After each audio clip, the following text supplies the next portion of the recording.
অভিষেক বন্দ্যোপাধ্যায় বিজেপিতে যাবে। प्लीज ये अच्छा नहीं। ও বন্ধুরা, আমরা জানি যে জন জামাই ভাগনা, এর তিন নয় আপনা, তাহলে ভাইপো কি করে আপন হবে? তো দিদির এক সময় ছিল 2011 সাল, তখন দিদির দুটো ভাইপো ছিল। বাম হাতে ছিল অধিকারীর বেটা, ডান হাতে ছিল নিজের বেটা, থুড়ি ভাইয়ের বেটা। ভুল করে বলে ফেলেছি দিদি, একটু ক্ষমা করে দিও।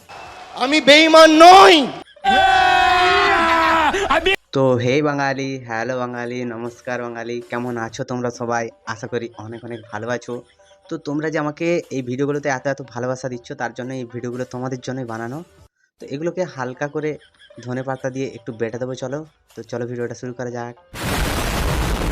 যে আমার প্রত্যক্ষ বা পরোক্ষ মদতে কোনো ভুল হয়েছে, কোনো দুর্নীতি হয়েছে, কেউ 10 পয়সা তুলেছে, আপনাকে চার্জশিট দিতে হবে না, সামান দিয়ে আমায় ডাকতে হবে না, ফাঁসির মঞ্চ করুন, গৃহে মৃত্যুবরণ করব। সালটা ছিল 2011 সাল, যখন তৃণমূল ক্ষমতায় আসে। তখন বাড়িতে বসেই হিসাব হতো যে কে কত পার্সেন্ট খাবে, বা কে কত টাকা খাবে, কে কোন পদটা ধরে রাখবে, পরিবার থেকে কে এমএলএ হবে, কে এমপি হবে, কে কাউন্সিলর হবে। এইসব নিয়ে যখন আলোচনা চলতো, তখন উদয় হলো আমাদের ভাইপো। তো এই ভাইপো এসে দলটার রাজ ধরলো। তখন দুই ভাইপোর মধ্যে অনেক কিছু বনিবনা হচ্ছিল না। তো তখন বাম হাতের ভাইপোটা কি করলো, যেটা ধোয়ার কাজে আসতো, সে হচ্ছে দল ছেড়ে দিল। মস্কারা করে কথা বলবেন না তো আঙ্কে। আমি বেঈমান নই। তারপর থেকে একে অপরের উপরে কাদা ছোঁড়াছড়ি করতে থাকলো। এ তার ঘরের সামনে গিয়ে মুতে দিয়ে আসছে, সে তার ঘরের সামনে গিয়ে হেগে দিয়ে আসছে। এই হচ্ছে পশ্চিমবঙ্গের রাজনৈতিক প্রেক্ষাপট। আমিও দেখে নেব। নেতাজি ইন্ডোর থেকে অভিষেক বাবু কি বলেছেন সেটা আমরা শুনতে চাই। তো চলো শুনে নিই। বিগত দিনে যারা দলের সাথে বেঈমানি করেছিল, শুভেন্দু অধিকারী, এদেরকে চিহ্নিত করার কাজটা আমি করেছিলাম। দলের গদ্দারদের তুই চিহ্নিত করেছিলি? মুকুল রায়, শুভেন্দু অধিকারী। আরে এরা যদি না থাকতো, তোর দলের কোনো অস্তিত্ব থাকতো না। তোর পিসি কোনো অস্তিত্বই থাকতো না পশ্চিমবঙ্গে। সিপিএমের লোকেরা তো ওকে মেরেই দিচ্ছিল। ওই মেদিনীপুরের মাটির ছেলে গিয়েছিল বলেই না তোর পিসি আজ পায়ে হাঁটা চলা করছে। তুই তো দুদিনের খদ্দের, এসছিস কয়লা চোর, গরু চুরি এইসব করে করে মোটামুটি নিজেরটা বাগিয়ে নিয়ে এবারে সাইড কাটার প্ল্যানে আছো। বাবু, তোমাকে আমরা সবাই চিনি। তুমি যে কোন ধাতু দিয়ে তৈরি, সে ধাতুকে হাতুড়ি দিয়ে মারলেও কখনো সোজা হবে না। আমি বেঈমান নই। বাপ রে বাপ, বড় ভাবের কথা কইতেছো দেখি। 1 ডিসেম্বর 2020 শ্যামবাজার পাঁচমাথার মোড়ে এক তৃণমূল কর্মীর বাড়িতে উনি কার্যত আমার হাত পা ধরেছিলেন। সাক্ষী প্রশান্ত কিশোর, বিহারের জনসুরাজ পার্টির এখন নেতা, উনার দলের সাংসদ বর্ষিয়ান নেতা সুদীপ বন্দ্যোপাধ্যায়, উনার দলের সাংসদ বর্ষিয়ান নেতা সৌগত রায়, তিনটে সাক্ষী দিয়ে গেলাম। ভাইপো নাম ধরে ধরে বলছে 1 ডিসেম্বর 2020 হাতে পায়ে ধরছিলি। তো তোরা যদি জানিস যে এরা বেঈমান, তো হাতে পায়ে ধরার কি দরকার? বলেই দিলে তো হয়। আর এরা যদি এতটাই দুর্নীতি করে থাকে বাবু, তাহলে তোমরা কেন অ্যারেস্ট করছো না? তোমাদের হাতে পুলিশ, সিআইডি সবই তো আছে, লাগিয়ে দাও, সব অ্যারেস্ট করাও। সেটাও তো করতে পারছো না, নিজেরাই অ্যারেস্ট হয়ে যাচ্ছ। তুমি গিয়ে 10 বার ইডির অফিসে হাজিরা দিচ্ছ। আমি বেঈমান নই। 214টা আসন 2021-এ পেয়েছিলাম।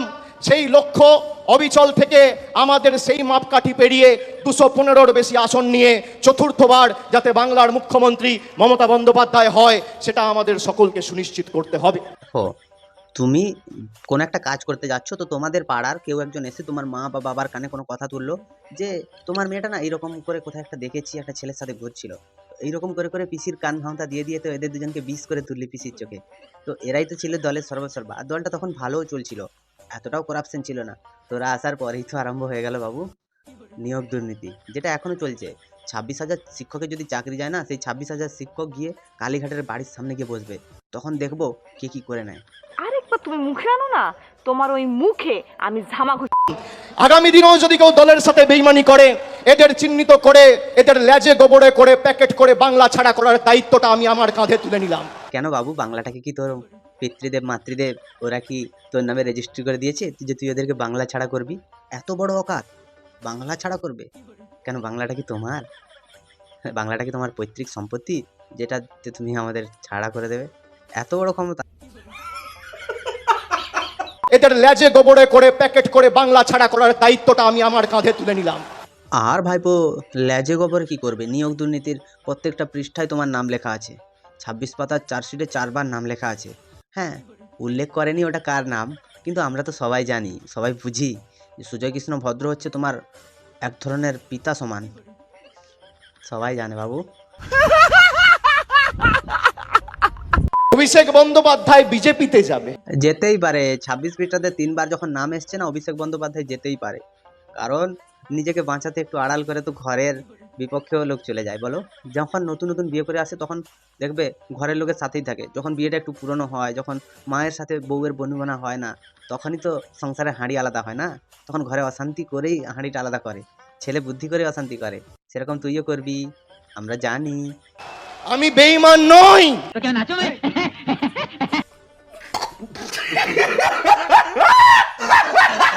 ফাঁকা ডায়লগ। শুধু আমরা দেখতে চাইছি 26-এর ভোটে যদি বাই এনি চান্স তৃণমূল হেরে যায়, এইসব ডায়লগ কোথা থেকে আসবে সেটাই আমরা দেখতে চাইছি। দেখবো তখন, আমরাও যদি বেঁচে থাকি তখন দেখবো।